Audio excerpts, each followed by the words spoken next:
Usually, if there are no questions, we stop the Dharma talk. But I suggest that we do not disappoint our future viewers who are eagerly sitting in front of the television sets or before the monitors clicking on the internet sites and found this, Dharma talk.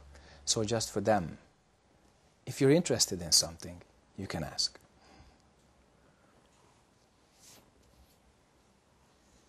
Can we say our karma is our DNA, biological DNA? Let me taste this sentence a little bit. So, can we say that our karma is our logical DNA? Yes, we can.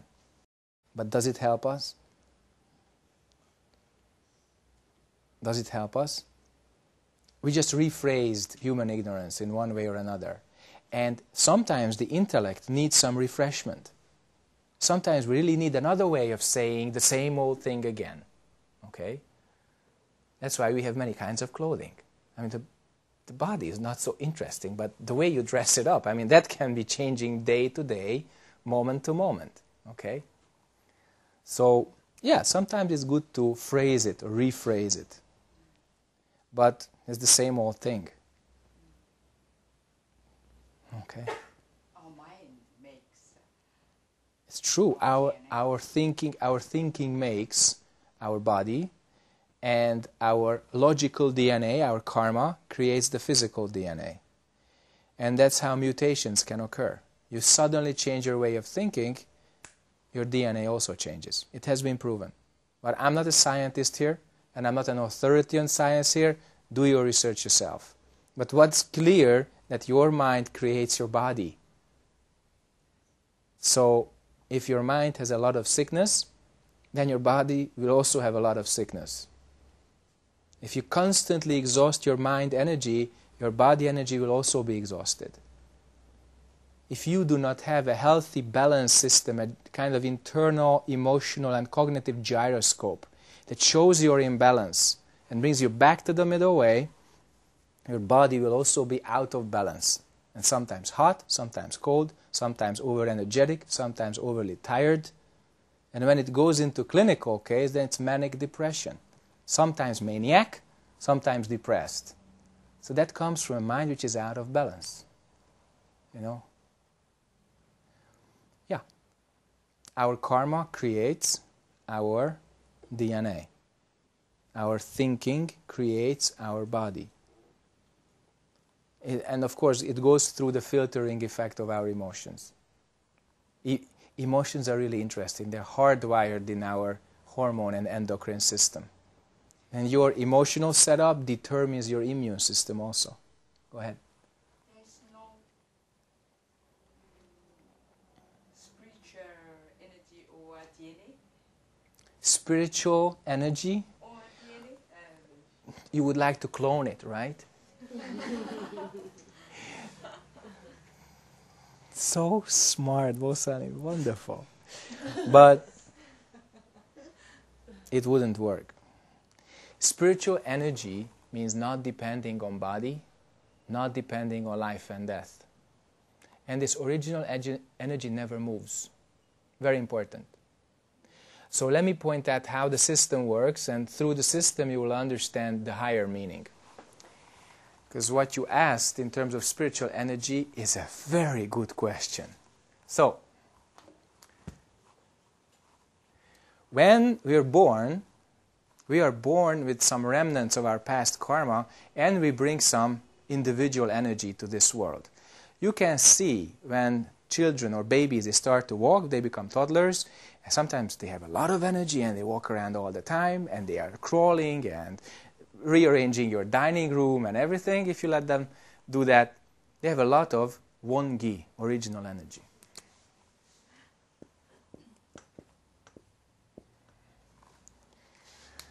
Now, this whole shebang around time and space and matter, planets, they are held together and operated by Dei-gi, great energy.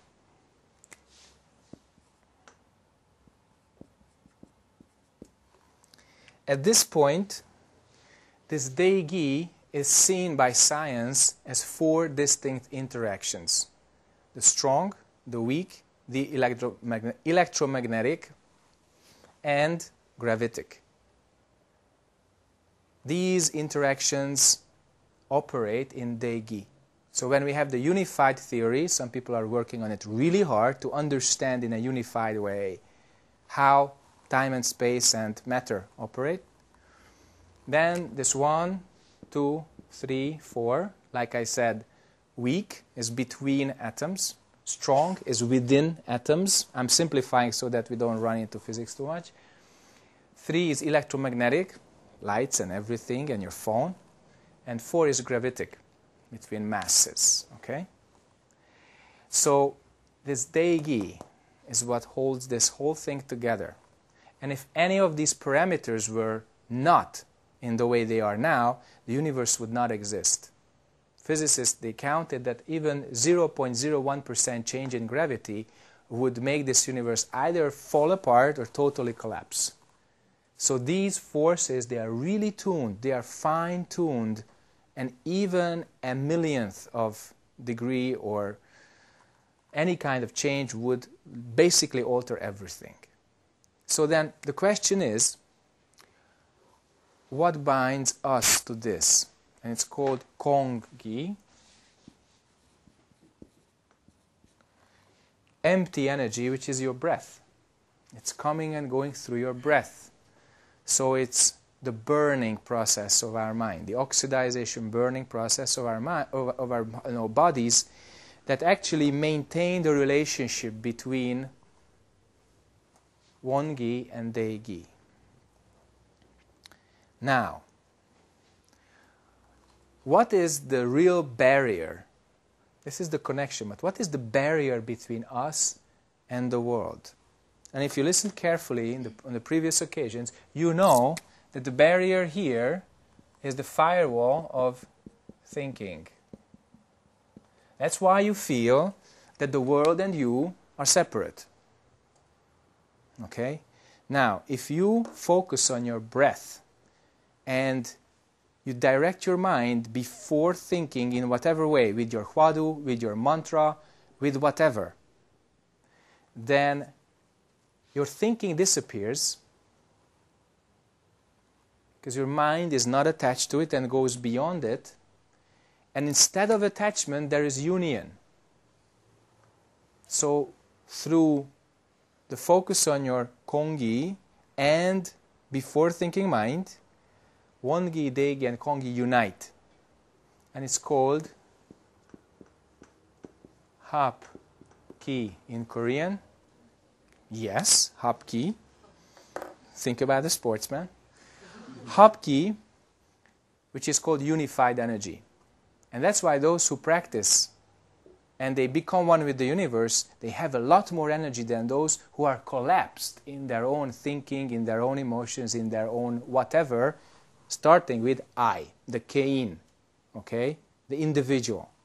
So the stronger I you have, the weaker your energy is. I mean, your ego can be strong, but it's still weak energy because it's confined to this.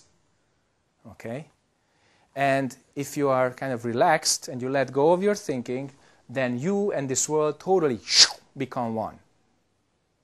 And then this great energy appears. And this great energy is not this kind of anxious thing that, okay, where is my next hunt? Where is my next kind of prize? Where is what I want? That's not the point. This Deigi is an energy which doesn't come, doesn't go, doesn't move, yet it's completely clear, compassionate, and strong. Okay? So this is supremely important. If we attain this, it's like opening the 3 locks of a safe. You know, we have the safe. It has 3 locks. If you turn them right, they open. And when they open, the whole safe box totally disappears. That means your I is not necessary. Okay? That's how profound and deep our practice can be. Okay? So yeah, DNA is interesting. But what creates DNA is even more interesting, but we can't grab it. But we can attain it. So, Sunim, you made me really happy with this term, logical DNA. I take it to my heart and carry it with me for later use. Okay? More questions? Yeah. Sometimes I need to make future action plan, but I was wondering if that is against eating by moment. Against? I didn't understand the last part of your question. Okay, so I was wondering if that is a conflict of eating by moment. It's not a conflict, because you make that plan right now. So in your mind, it's already there. You just have to realize it in material time and space. That's okay. But in your mind, in this moment, it's already there. It's already made. So there's a story about Bodhidharma, who, when he really started to practice hard under the guidance of Prajnatara, he got some really, really difficult tasks. And one of them, in fact the first, was to build a meditation hall for his study. So he took the instruction very seriously, and he went to the riverside, the foot of a mountain, and he started to use these thin twigs and boughs, gathered from trees and bushes, and mud from the river, to make a nice little mud house. And when the first was almost ready, there was a big storm, and it blew off the whole roof and totally damaged the walls and just destroyed everything. So Bodhidharma said, strong, no problem. Next time, he built an even better one. So the house was secured on all four sides with very thick ropes, which he weaved by himself, from soft plants. And he really tied it strongly to the ground. But on the day when it was going to be finished, there were two quarreling men. And they were chasing each other and beating each other, and they just bumped right into this new wonderful mud house construction, and in their fury, in their anger, totally destroyed it. So Bodhidharma looked at it, and for quite a few hours he just didn't move. He was totally desperate, and he was working for weeks, and finished. A couple of minutes, finished. So he was really starting thick walls, super secure, built all his experience, all his sadness, all his irritation, everything into the third house. So after a few more weeks of arduous work, the supervising monk, who was providing him with food once a day, he came and he said, wow, it's ready. So he called the master Prajnatara, but when Prajnatara was just within sight, Bodhidharma took a big stick and totally beat the new hut to the ground. And then the master said, wow, it was ready, why destroy it? Then Prajnatara comes, doesn't say anything, just looks at Bodhidharma. And Bodhidharma says, this house, in fact, has not only been built, but it has been found. The Prajnatara asks, what do you mean? He says, the mind's study does not depend on walls and fixed abode or fixed residence. And then Prajnatara said, follow me. And then they started to practice together. Okay? So, it doesn't matter what happens outside. Your center must be strong enough and your mind must be clear enough to know what to do. This is a very good example for that. It doesn't mean you have to destroy your homes. It means that don't attach to name and form. Can I receive a Bible commandment, please? Oh, commandment. Now that's an interesting one.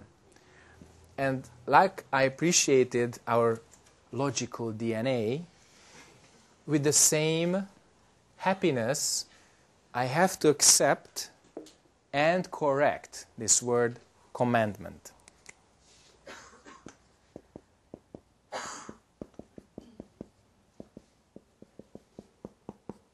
It's a very long word. It comes from the verb command. And the guy, or the woman these days also, who does this is the commander. Commander! 5 people into the kill zone, you know? And we love those movies. Don't tell me that you never watched even one, you know? Because it's strong, decision, power, you know, action, result. And the bad guy dies and the good guy lives, you know? So that's what our commands want, you know? So, in Buddhism, there are no commandments. It belongs to a different religion. Religions try to impose controls on you.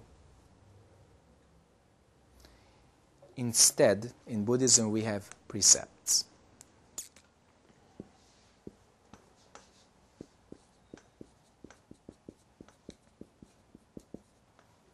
In Korean, ge, okay? Dasotge, bikuge, samige, okay?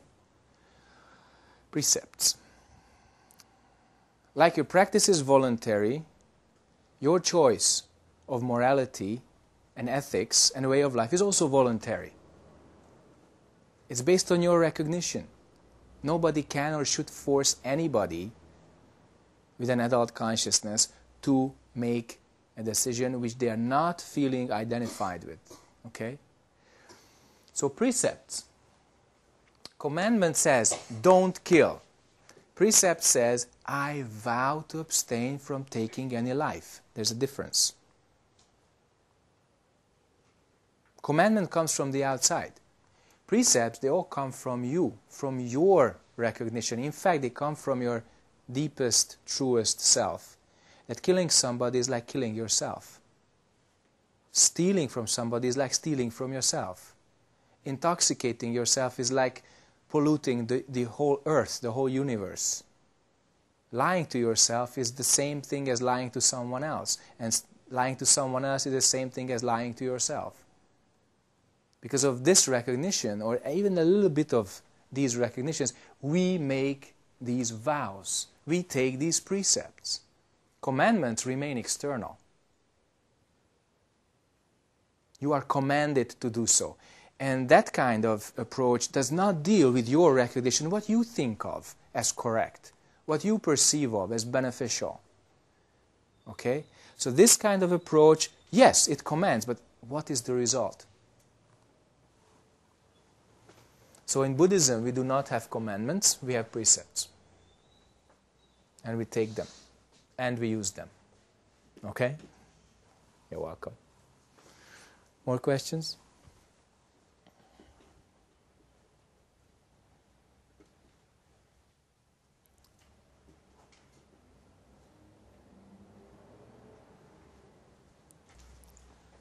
When we decide the, like action or plan, like, this is going to be alright, like a right thing. But how can we decide this is going to be alright or this is going to be wrong? Sometimes it's difficult to find that out.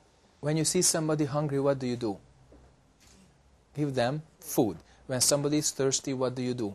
Give them water. Great. So how did you decide that? Yeah, you recognize basic necessities, but if it's not this basic necessity, we say recognize cause and effect.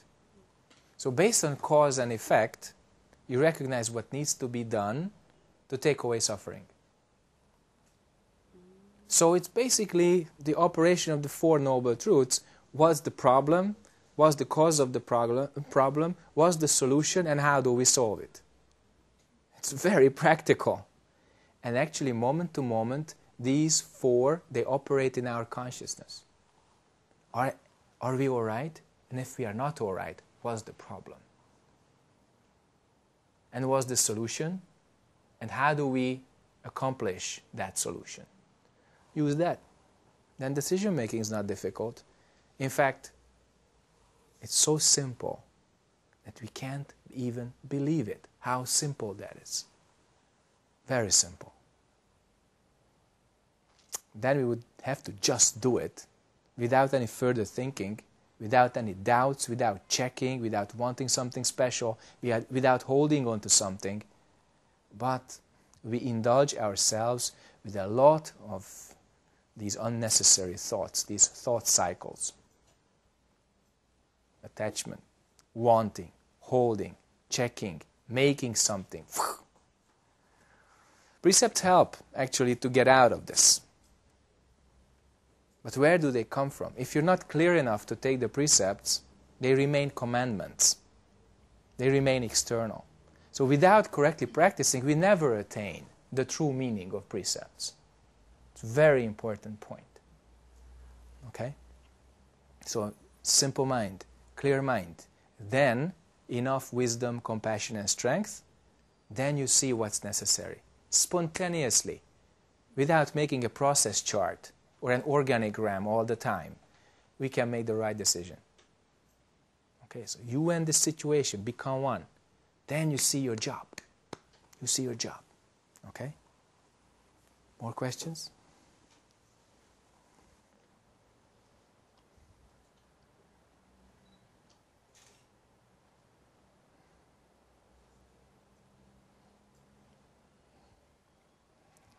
Now everybody is very serious and trying to think of something.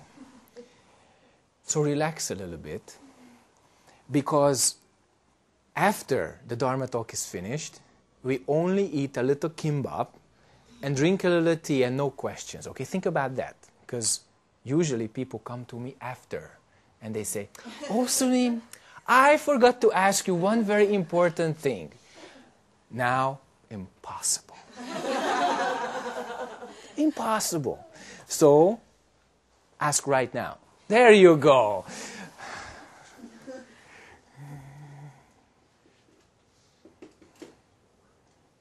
would just like for you to address the difference between attainment and understanding. Mm-hmm. And how do we know? Oh, how do we know that it's only understanding and not attainment? You remain hungry. That's how. All right. It's really wonderful. Understanding is the cookbook.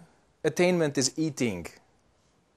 Cookbook is good, but it maybe consists of like 5% of the whole process, maybe 2, maybe 1. You understand? Good. So, reading the cookbook is great. You can develop some pretty good understanding of ingredients, processes, how to cook, etc., unless you know it already. My mom never looks at the cookbook, you know. Kongyang Jubo Salim, I looked at her in the temple sometimes, they just do it, everything by themselves. So the understanding became already habit. So they cook out of that. They don't have to kind of taste. Already the smell tells them good or not good. So understanding is the cookbook. Cooking is preparation and attainment is eating. In your life is the same. Sometimes just by the cookbook you see, that's not the food I want. Or somebody else ate that food and got really sick after that. So you say, okay, my body probably behaves in the same way. Why am I saying this? Because usually the next question is, Sunim, if understanding cannot help you, then do we have to take drugs to know that drugs are bad? You know? And I said, no. It's enough to see cause and effect very clearly. So if somebody eats poisonous mushrooms and they die, you don't have to do the same to attain their own suffering. It's enough to look at them. It's enough to use their bad experience, you know. And then you attain that too, because you 100% became one with somebody else's suffering. With food it's really easy. I mean, if you don't like eggplants, don't eat them, because you had some experience. But with greater issues in the world, use your clarity, use your insight And you can use other people's experience, other people's karma, to really see clearly, to really become one with it, how much suffering that person goes through. And with certain things you can do this, most material things, material substances, you can do this, but where you cannot is, again, human relationships. So don't think that this person and that person, the way they behave, he or she would have the same kind of relationship with you. Because your karma is different. So your chemistry would work differently in each case. So that's a very important thing too. Understanding is the books. Attainment is actually doing or experiencing what's in those books. Okay? So that's why just reading sutras will not bring you enlightenment. It will bring you intellectual clarity. Listening to this talk will bring you only some intellectual clarity. That's what it is designed for. Then you can make your step, your decision, sit down on the cushion and practice. Do some bows, do some mantra and practice. And that's your attainment. I think this is clear enough, right? So, what you want to attain, attain. What you do not want to attain, don't attain.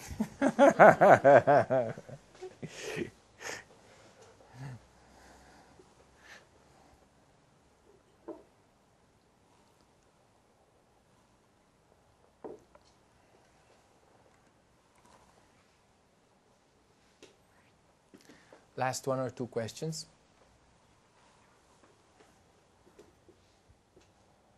If it's a good question, then one more possible. It's called bonus, ladies and gentlemen. Buy two, get one free. That's current marketing, you know. It's staggering. You know. I need only one. Buy two, get one free. So go ahead.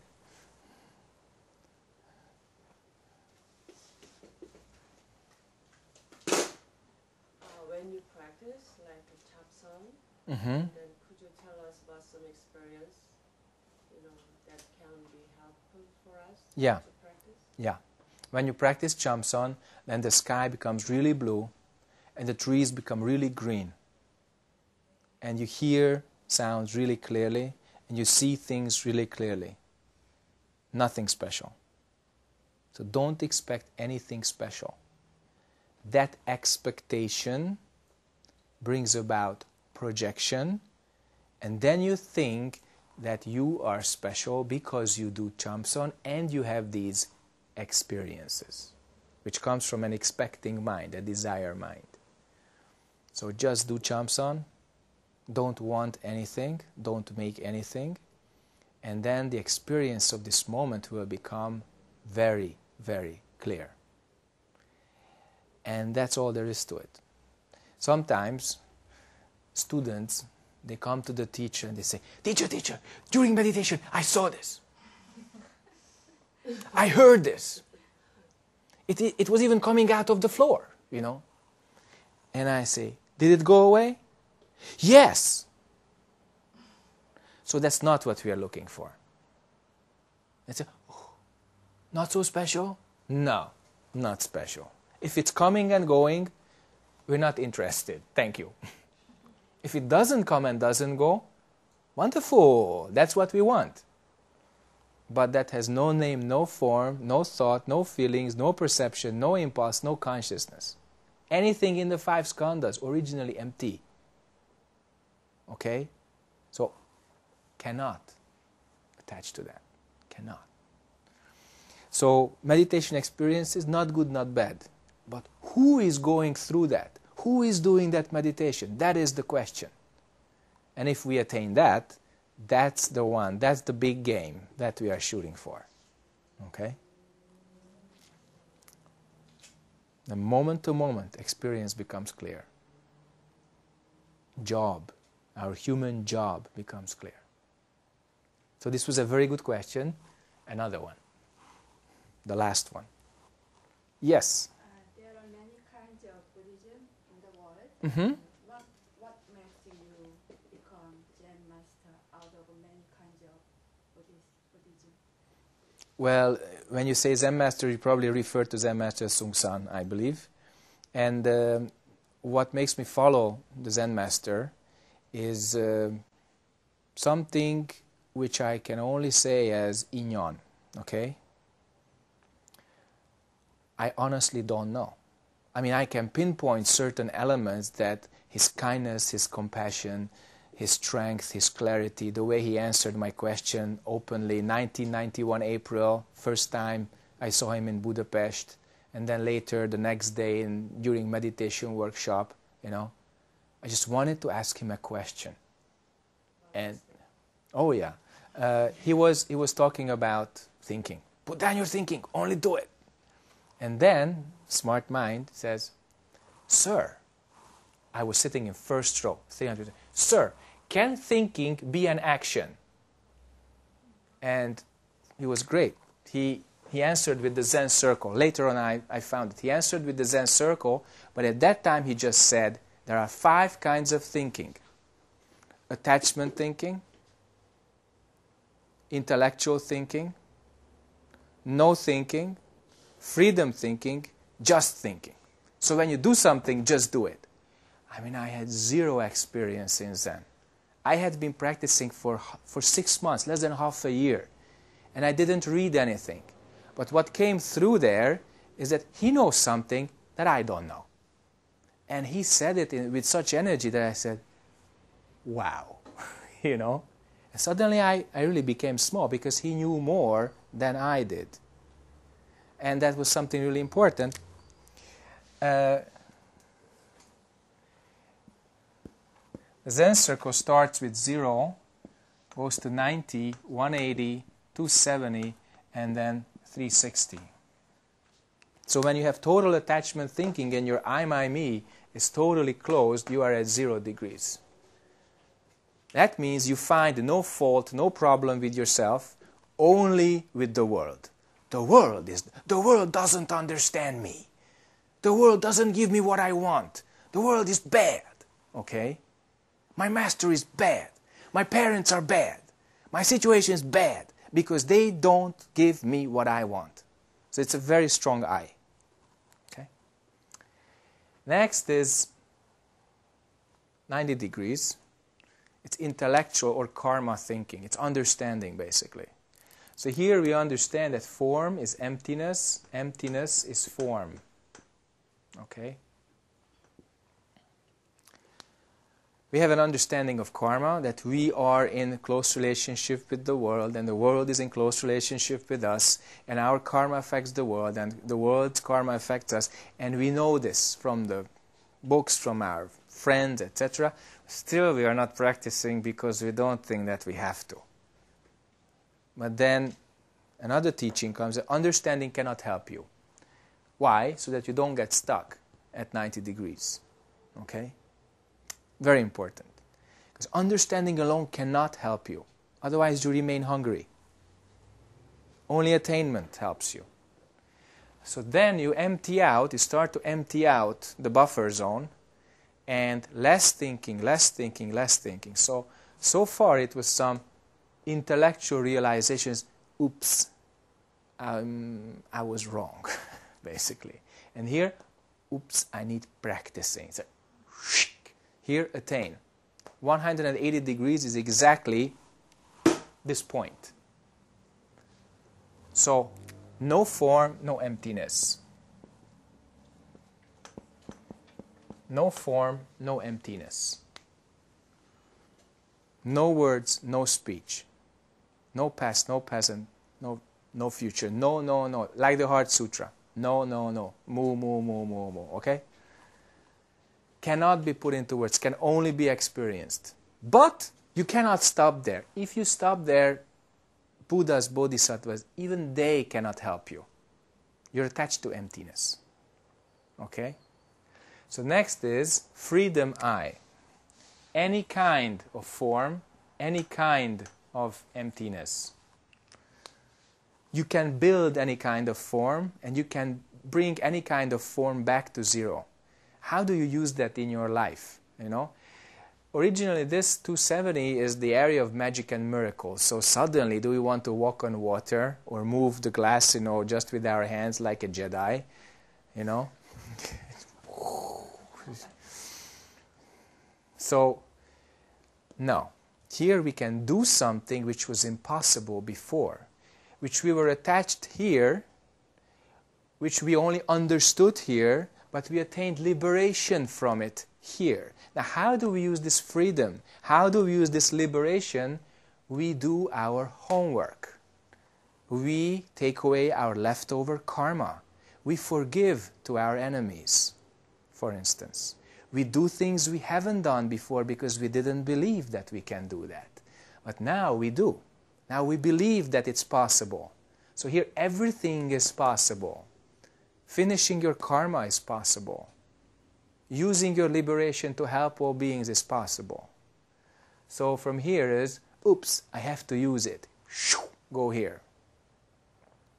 And at 270, the real kind of realization is, oops, it's not so special. I have a job to do. So then it goes to 360, and when you reach 360, the circle disappears. It's gone.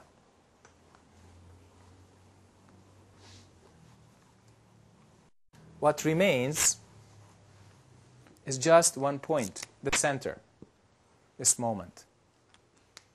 And at 360, what is my job? And that is, when somebody is hungry, give them food. When somebody is thirsty, give them drink. Somebody is tired, offer them rest.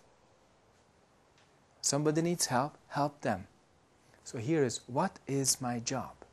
Correct human job. So from zero, this total attachment to I, we attained this bodhisattva I with no attachment, with total liberation from suffering, totally beyond life and death, and helping this world attain awakening. So I hope that all of us who are in this room now will come to a correct understanding, to the correct attainment, to the correct freedom, and to the correct realization of our deepest potential, which is attaining enlightenment and saving all beings from suffering. Thank you very much.